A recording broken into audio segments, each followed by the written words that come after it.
Welcome to Word. My name is David Joe Miller, and this is our last show of the year. We like to cap it off with a holiday show. We did a ticketed holiday show the other night at Habitat Tavern and Commons with Michael Reno Harold, and some of you were there. Wonderful show.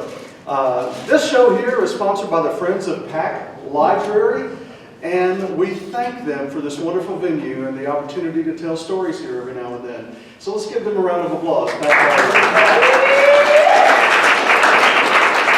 to get started on time because you know how those librarians are. We have to be out of the building by 8 o'clock, and that means 7:55. So, yeah, librarians. Yeah. So we're going to get started. It's my pleasure to introduce these two storytellers. I have worked with both of them numerous times here in Asheville with the Asheville Storytelling Circle. Kathy Gordon, whom a lot of you know here too as well, is one of my angels who has helped me tremendously in my production, storytelling productions, the word shows and the open mic over the years. And we started that in 2015. Yeah. Oh man, I gotta tell you, last night at a Story Slam, and talking about starting open mic, we started 2015 at Story Slam last night, it's a Synergy Story Slam at the auditorium over on Haywood Road. Gabby was there, who attended our very first open mic at New Mountain Soul Bar when I was doing open mic there, and she made my wife cry because her poetry was so impactful. And when I saw her last night, I said, she made my wife cry, which is really easy for me to do, but for a stranger. But her poetry was so good. She had a great story last night, so it was wonderful running back into someone after all those years. Gabby, she's a wonderful poet. Our first storyteller of the evening is Roy Harris. I have worked with Roy on several shows, worked with him in the National Storytelling Circle. You never know what Roy is going to tell you, what kind of story. I love his sense of humor, I love his dedication to the spoken word, and I love his stories. Roy Harris, ladies and gentlemen, let's help him.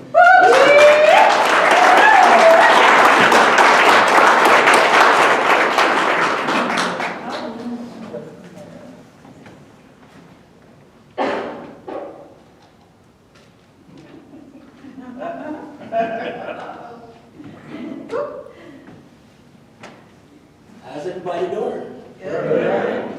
Well, let's get this show on the road. And let me tell you a story. And it's not a story.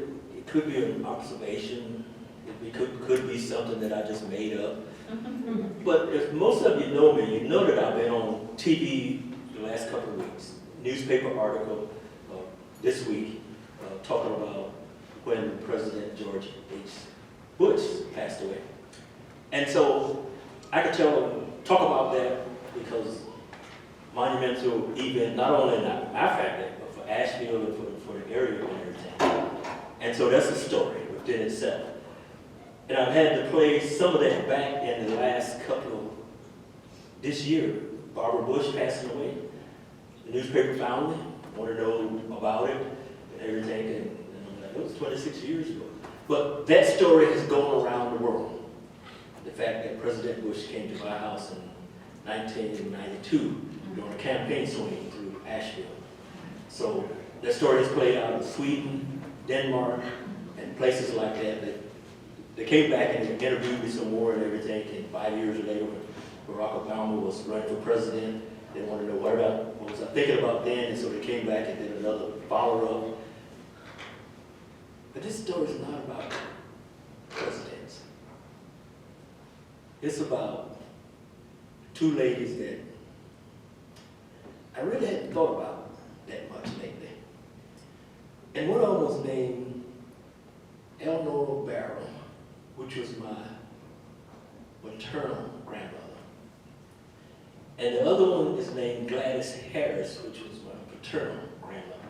Now, I had the good fortune of growing up in their environment that they were within 3 miles of each other.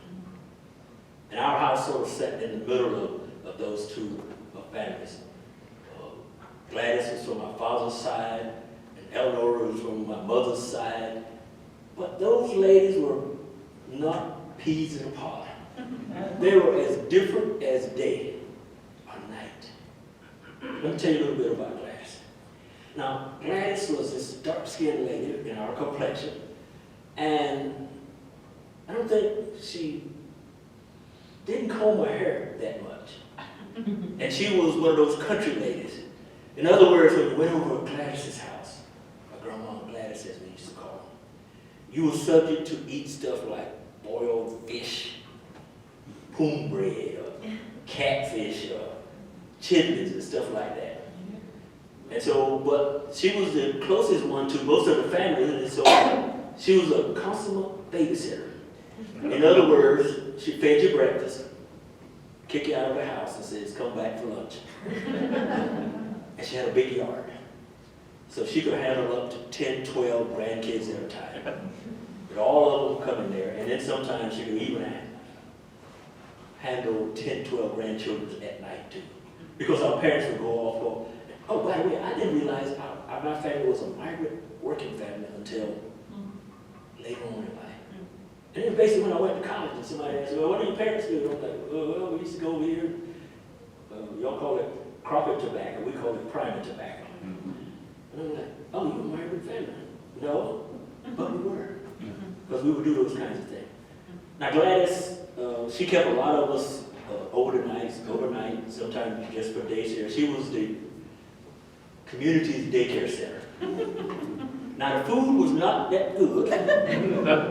But you had to eat it, and you knew not to even question what it was. But we would eat it. And every time our family gets together, there's always stories about Grandma Gladys's food.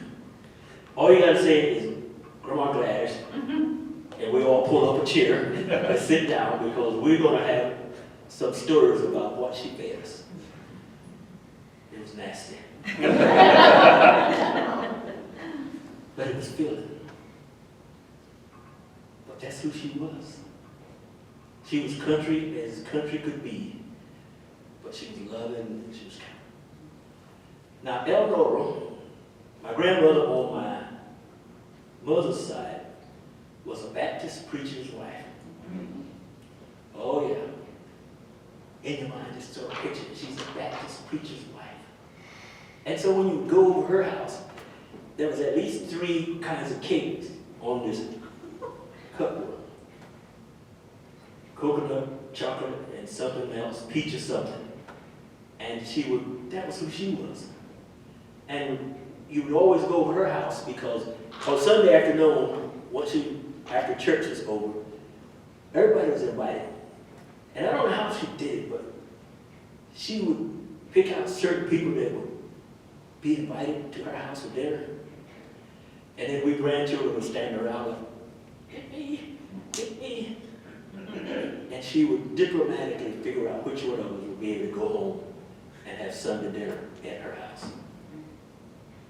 She was light-skinned, had freckles over her face, and she had this, I guess they got a name for it now, but 5 minutes after she got in the car, she was asleep. There's a term for it. I can't remember what it was, but there's a term for people that get in cars and go to sleep right away. Grandma Eleanor, 5 minutes down the road before we got to the curve, she was sleeping. Now, why am I talking about those 2 pictures? Because it is like when they tapped me on the shoulder in the Rose Garden 26 years ago. They said, you're next to ask the question. And I'm like, what? They says, well, I tap you. And then it all came to me. That is what Eleanor has been teaching me all of my life. Not to be afraid to get up and ask the question. Because after Sunday dinner over at Grandma Eleanor's house, she would take me out and sit me on a stool. And when she would say, I'm going to teach you this song, Swing Low Sweet Cherry, And then she would teach me this little recitation that she would teach me. And I'm like, I don't know where it is, but she knew what she was doing. Because then she told me that you're going to go to with your grandfather, which was a Baptist preacher, which was moderator of the county Missionary Baptist Association. She said, you go with him. And I'm sitting there, happy to get out of my little community, go somewhere else in the county. And then they would say, and representing St. Mahaly's Chapel, Roy Harris. Huh? You were. And so a couple of people had gone before me, so I was like, oh, that's what she was doing. She was teaching me how to stand up and present myself to the congregation for that. And it was usually a Sunday afternoon program and everything. And so that's what she left with me. I saw a picture the other day a friend of mine had painted, and it showed this lady that looked just like my grandma, with the hair and the pigtail, and it's braided in 2 braids, and then it showed her hanging stuff on the line, hanging stuff up on the clothesline, and there was chickens around her. And I'm like, I shed a tear, because it brought back that memory of who she was. Now, what has that got to do with Christmas also? Well, it has to do with Christmas because now that I think about it, the last time I saw those 2 ladies was at Christmas. Because I went off to college, and when I went off to college, I came back for the funeral. And so the last memory I had of Grandma Gladys was when she hugged me and off to college I went.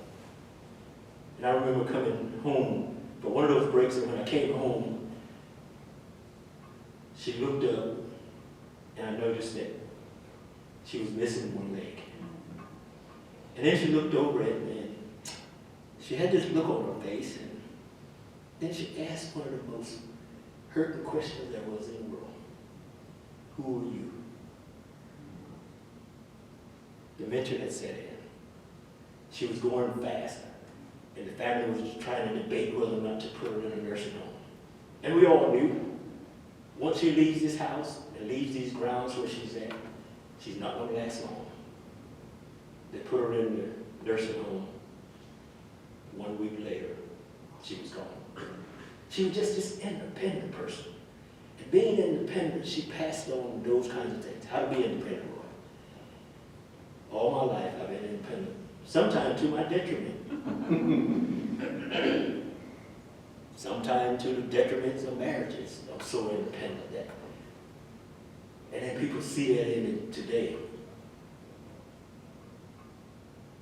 Eleanor taught me one thing. Gladys taught me another thing. I miss them. Always will. And as I go through life, and now at that age, I'm getting ready to make something in my house which will honor them. So I'm picking up these little pieces. And then also I'm looking for my great-grandmother who's Native American. Now she's there. Because every time I go into a craft store or someplace, I feel her.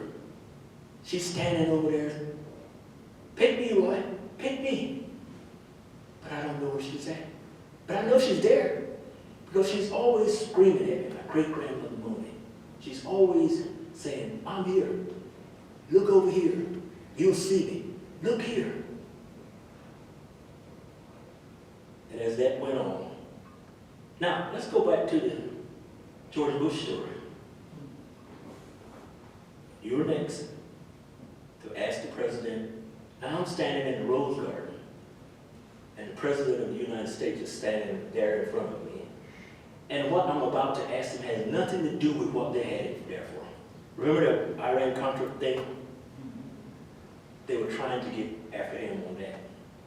And so I stood up, and to this group here, y'all would be proud of me. Because my question basically to him was, you said that you were the educational president, and that's one of the things that you were running on.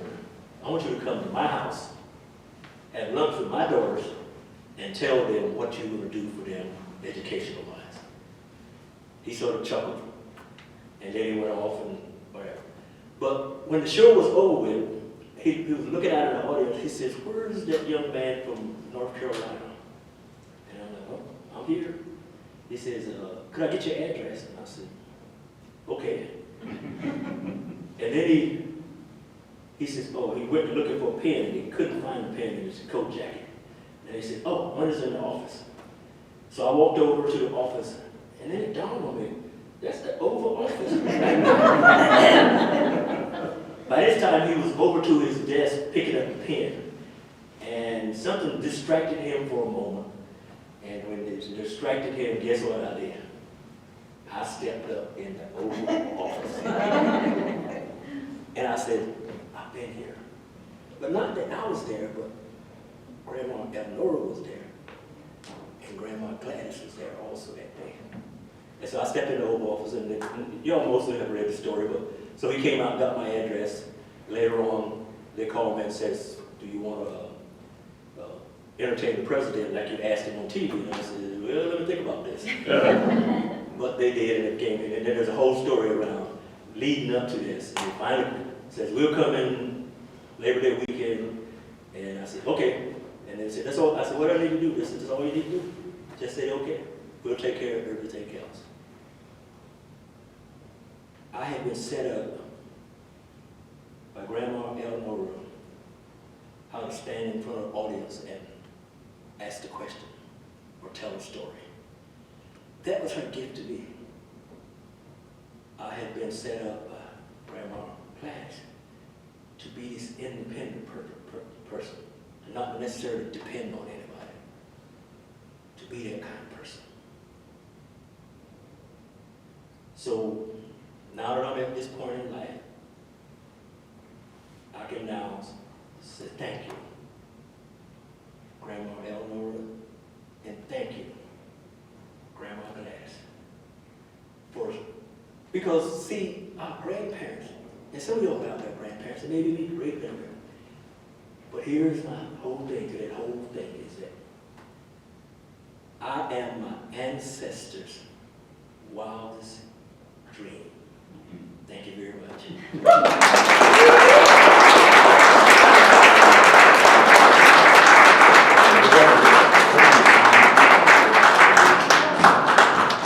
Roy Harris, ladies and gentlemen. Thank you, Roy.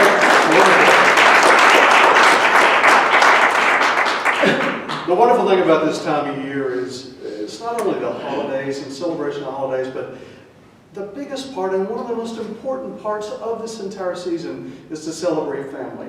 And what better way to do it than sharing stories? Sharing stories at home, on stage, to anyone who'll listen.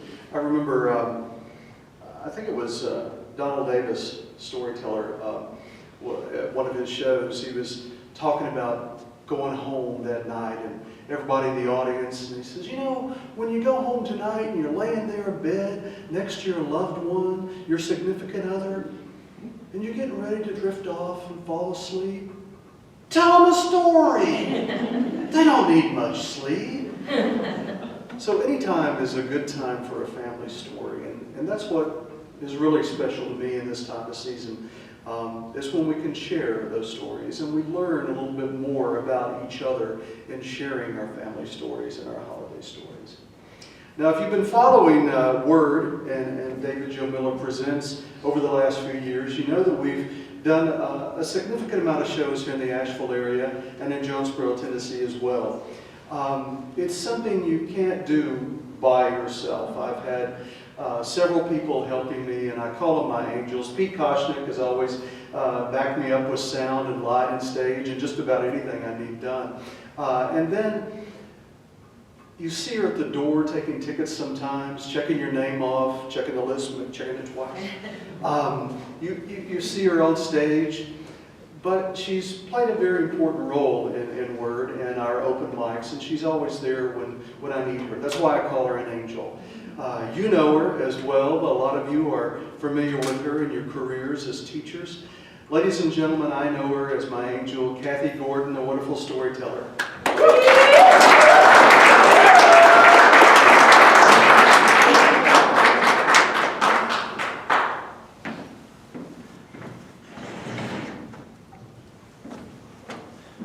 hope I'm as good as David Joe says I am. Thank you. I had a microphone lesson from Pete earlier tonight, so I hope I'm doing well. Thank you for being here. I appreciate it so very, very much. Yeah, you're the reason I'm here. When I was in the 4th grade, my teacher read a story to me at Christmas. Yes, it's the same teacher that traumatized me with Old Yeller, but she saved herself at Christmas with this story. It's a love story, Christmas love story, and I am a sucker for a love story, especially a Christmas love story. I fell in love with it. I knew it was a story I was going to always love, and I sort of put it on a shelf. Then when I came to Asheville and taught, and then I became a storyteller after I retired, I thought about that story. By then I had learned the name of it, but I didn't know much, I didn't remember much about it. I started researching it and thinking, I want to tell that story. And I realized in reading the background of the author and everything, I realized he and I had a connection. Although he died in 1910, he and I had a connection. He was born in Greensboro, North Carolina, and he, as an adult, he moved to New York City, lived part of his adult life in New York, part of his adult life in New Orleans. But he found his passion in writing. He was not a novel writer, he wrote short stories. His name was William Sidney Porter. He came to Asheville to write. But he also came to Asheville because he was in love with the writing of an author from Asheville named Thomas Wolfe. And on one of his trips to Asheville, he even went to Riverside Cemetery and bought himself a plot as close to Thomas Wolfe as he could get. And he's buried there today.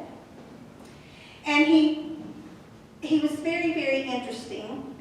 And you may say, well, I don't think I know who William Sidney Porter is. Yeah, you do. He wrote under the name of Henry. And he wrote this story, which, like I said, is one of my favorite Christmas stories. I tell it to children. So I don't tell it exactly the way O. Henry wrote it, because it's got a lot of these and thous, and it was written in the late 1800s. So when I tell it to children, I have to do a little background on it, and I'm going to do a little background for you, just so you understand, and my grandson's here, and I want him to understand. Now, first of all, I want you to think about your blue jeans. And I want you to think about that funny little pocket that's right there in your blue jeans. You may never have given it much thought, but that pocket has a name. It's called a watch pocket. Because 100, 150 years ago, men didn't wear wristwatches to tell time. They didn't look on their cell phones because there wasn't one. They carried a pocket watch. Now, a pocket watch is about that big around, and it's made out of some kind of metal. It has a back and a face, and the face is covered, it has a cover. And you have a little button, that if you pull it out of your pocket to see what time it is, you have a little button, and the cover pops open, you can see what time it is, you close it up, put it back in your watch pocket. Now, men would work, and when they were working, their watch could fall out. So they had to have, most of the men had some kind of chain or attachment. The top of that watch had a little ring on it, and your watch chain attached to the top of it, and then it came around and buttoned up on a man's vest. That was his watch chain. It's also called a fob, but in this story it's a chain. Now, if you were well off, or your grandfather had been awarded it, like if he worked for the railroad or somebody, you might have inherited, or you might could have afforded a gold pocket watch. Maybe a little lower, you had a silver one, but if you were just regular, you just had a watch. And you might have had a gold watch chain, or you might have had a silver one, or you may just have a piece of leather if you didn't have much money, that attached to your watch and came up to your button. Now, in this story, the main character in this story's name is Jim. And Jim doesn't have very much at all, except for his great-grandfather's gold pocket watch. It's a treasure. It's his treasure in life. And it's the treasure of his very small family, who only consisted of his wife, Della. You need to know that before you hear the story, because that's not completely explained. The story opens with Della. And by the way, I always like to think that this story was written about somewhere downtown Nashville. I don't know if it was or not, but that's how I like to think of it. I think of him they lived in a very small little apartment. I like to think of it in one of those streets in Nashville, a little apartment up over the stores. They had a very small, meager little living room, dining room, a little tiny kitchen, a little tiny bedroom, and a little tiny bathroom. And to go out of the apartment, there was a little hallway, a little foyer where there was a sideboard and a mirror. The story starts with Della. It's early morning of Christmas Eve. She has her change purse, and she dumps her change out on the bed, and she counts it. $1.87, mostly in pennies. She better count it again. $1.87, mostly in pennies. You see, her Jim, worked as a clerk in a store in downtown, and he made a meager wage.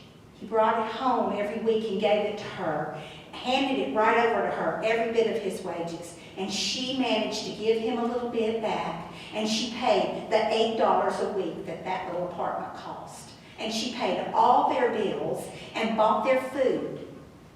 And she saved a few pennies back every single week.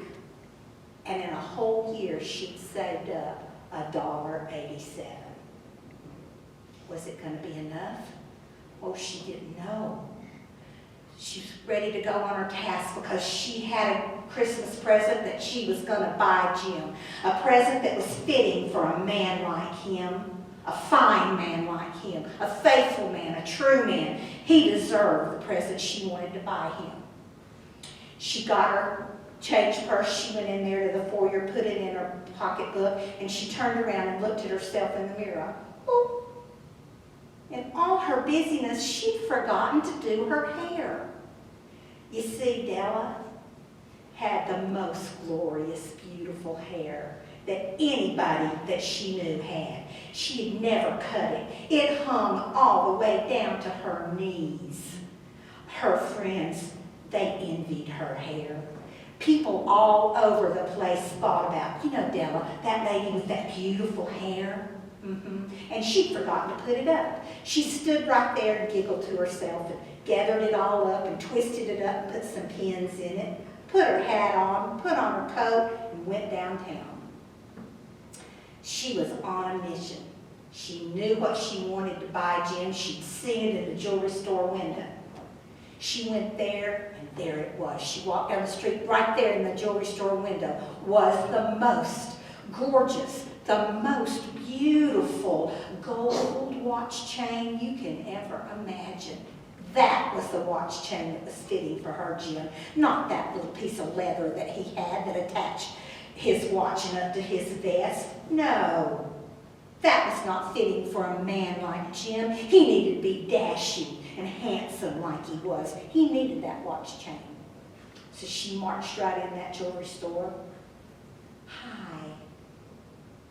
Could I see that watch chain in the window? Yes, ma'am. I'll get it for you. Brought it to the counter. She looked at it. Oh, there it was. It was glorious. How much is it? It's $20, ma'am. Y'all, they may as well have told her in our day and that time that was $20,000. Della, $20 to Della? She'd saved $1.87 for a whole year. I'm sorry. I'll have to come back. Okay, do you want us to hold it for you? No. I'll see what I can do. She walked out on the street, completely crestfallen. What was she going to do? Jim deserved that watch chain. A man like Jim, working in the public every day, he should have that watch chain. What was she going to do? Where was she going to get $20? She started walking down the street, halfway paying attention to things around her, worrying about what she was going to do. And after several shops, she realized that she was in front of a wig store. She looked at the wigs. And right there, at the end of all the wig display in the window, was a little handwritten sign. We buy human hair. Hey, that might be the answer. She went in. Hi, could I speak to someone who buys hair? Well, that's me. I'm the shop owner. Well, would you take a look at mine and see what you think? She pulled out the pins, and that glorious hair fell down around her shoulders and fell down all the way to her knees. The shop owner, oh, it is nice hair. Were you thinking of selling it? How much? $15. No, not enough. Not enough for this glorious hair. 20. No, can't pay 20. I can pay 18. Della thought for a moment. The 18 and the $1.87, still not enough. No, got to have 20. 20 or I'm leaving. That's it. Final offer. The shop owner put her fingers in Della's hair, fluffed it all up, pulled it out and looked at it. Ooh. Okay, $20. Then do it. The shop owner pulled it back, got ribbon, tied it back there, and with one snip, Della's hair was sold. Gave her the $20. Yes. She turned around, she marched right out, put her hat on, marched right out, went back to the jewelry store and bought that watch chain for her Jim. The owner, the clerk said, would you like me to wrap it? Yes, could you wrap it? Could you tie a pretty bow on it? It's for my husband. He deserves a watch chain like this. So the shopkeeper did, wrapped it. Oh, it was beautiful, beautiful package. She put it in her purse and she got out on the street. She still had that $1.87. She went right to the market. She bought a nice roast. She had enough, can you believe this? She had enough to buy carrots and some green beans and 2 nice rolls. She had potatoes at home. She took her package and her packages and she went home. She went up to that little tiny apartment. She put her bags down. She stood there in the foyer. She took off her coat. She took off her hat. What has she done? Oh my gosh, that's the first time she saw herself in the mirror. What has she done? What was Jim going to say when he got home and saw her? Jim loved her hair. He always said that's the first thing he noticed about her when they met. What was he going to say? Well, it was done now. She went in the kitchen. She put the roast on. She put the potatoes on. She got her whole dinner ready. She got out the very best tablecloth she had. She put it on their tiny little table. She found 2 nice candle holders that her mother had given her. She found 2 candles. She got her 2 best plates, the 2 best ones with the least chips in it, put it out on the table, set the table all pretty, and then she went in the bathroom. And she fiddled, and she worked, and she fiddled and worked, and she did the best she could with it, but that's what she had. Now Jim, he worked until 6 o'clock every day. He worked 10 minutes from home. He walked home, and so Jim was always there. 6:10, 6:15, no questions. She had their Christmas Eve dinner ready. Came 6:15 and Jim didn't come home. She waited and came 6:30. No Jim. Should she worry if something happened to him? 6:45. Jim's not home. She checks the dinner. She worries. She walks the floor. She worries. almost 7. She hears him coming up the steps. She goes in the little kitchen to make sure everything's okay. He comes in the door and she says, "Honey, where have you been?" "Oh, I had to take care of a few things before I got home." "Merry Christmas." Della walked out and he saw her. "Christmas. Della, what have you done? Don't you like it? It's the latest style. I thought I'd do something different for Christmas." "Yeah, I guess I'll get used to it." "Okay." Then he noticed the table, and the apartment smells so good. "Della, everything looks so pretty and smells so good. I know it's Christmas Eve. We're going to have our Christmas Eve dinner." Then he saw his bike right there in his place, that present. "What is this, Della?" "It's your Christmas present, Jim. I got it for you. I wanted us to wait till after dinner, but why don't you go ahead and open it?" He opened it. There was that gold watch chain. "Della, where'd you get the money to buy this?" "Let's don't talk about that, Jim. Do you love it?" "No, really, Della. Where'd you get this?" "I didn't steal it, if that's what you think." No, I wasn't thinking you stole it, but I don't understand. Just think about how beautiful it is and how good it's going to look on your watch." "Okay, thank you." "Why don't you put it on your watch now?" "I'll do that after dinner, Della. It's okay." "Well, since we're opening presents, let me give you yours." He reached in his coat pocket and he pulled out an equally beautifully wrapped gift. She said, "Jim, what's this?" "Open it. I don't know if you have much use for it now, but open it." She unwrapped it, and there in a box was a beautiful gift, but it was also a memory. You see, on warm evenings in the summer, they would have, when Jim got home, they would have a light supper. Then they'd go for a walk down the street. There were several shops that stayed open late, and she and Jim would wander in and out of them and talk about things they loved or they wanted. And one was a little, tiny, exquisite antique shop. And she had seen these mother-of-pearl combs in there. And she had talked about how much she loved those combs. And he talked about how beautiful those combs would be, holding up all that hair of hers.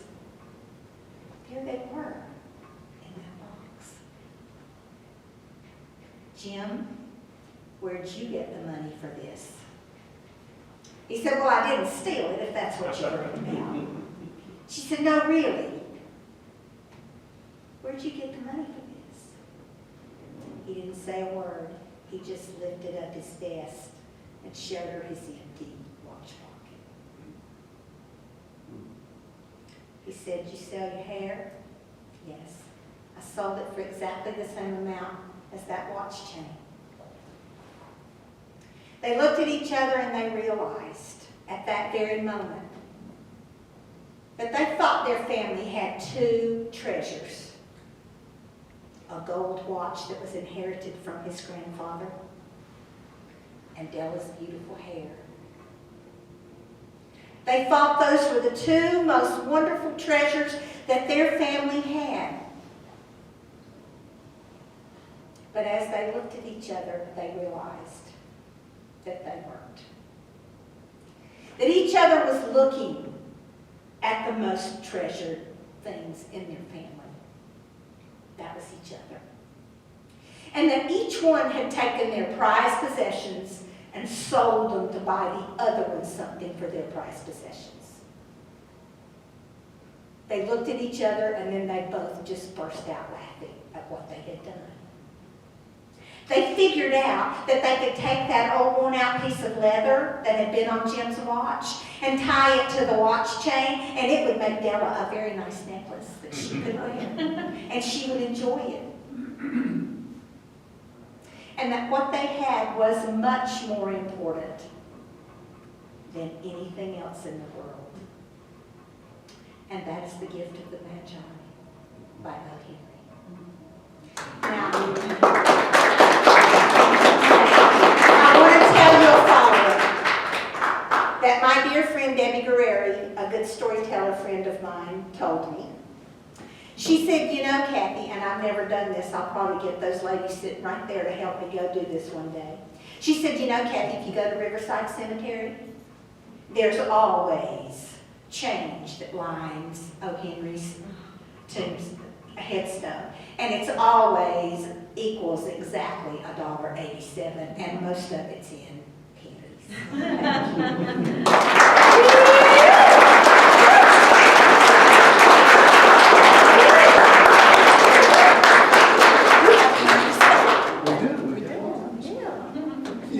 Kathy Gordon, ladies and gentlemen. Wonderful. You may have heard me tell a little story about why I'm so attracted to storytelling, why it means so much to me. And I don't have time to tell the story. I wasn't going to tonight anyway. But it reminded me, I want to leave you with this in closing out our show. Stories make up who we are. They allow us to follow our lives by showing us where we've been. And when I was born, my father was 51 years old. Yeah, That's what's wrong. that's what's wrong. My mother called me a menopause baby. My siblings called me a mistake. But regardless, you know, I was there. My father died when I was 17 years old. A 17-year-old boy doesn't have any interest in family stories, really no interest in stories at all. So it was several years before I became interested in my heritage, my family stories. Unfortunately, at that time, there was no one around to answer the questions about my family.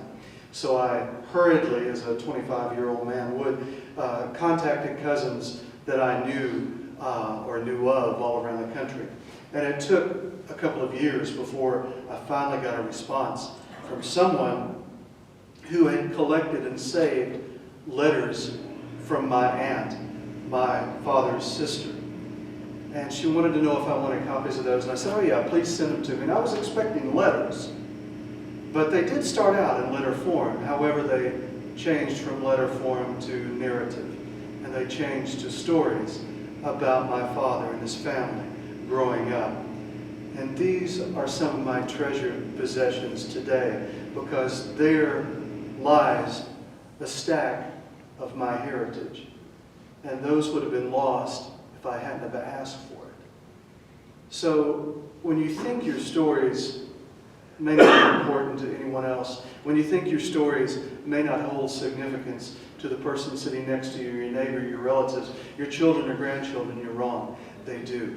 So I urge you to pass them along. Write them down. Record them. Don't let the stories die. That's my gift to you this season. Ladies and gentlemen, again, Roy Harris, Kathy, come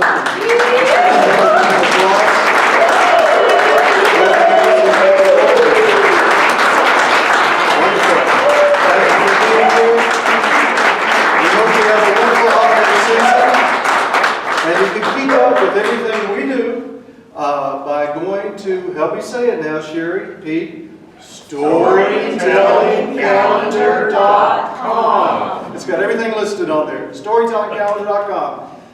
Have some refreshments before you leave, and be sure to talk to Roy and Kathy. Thank you again. Thank you.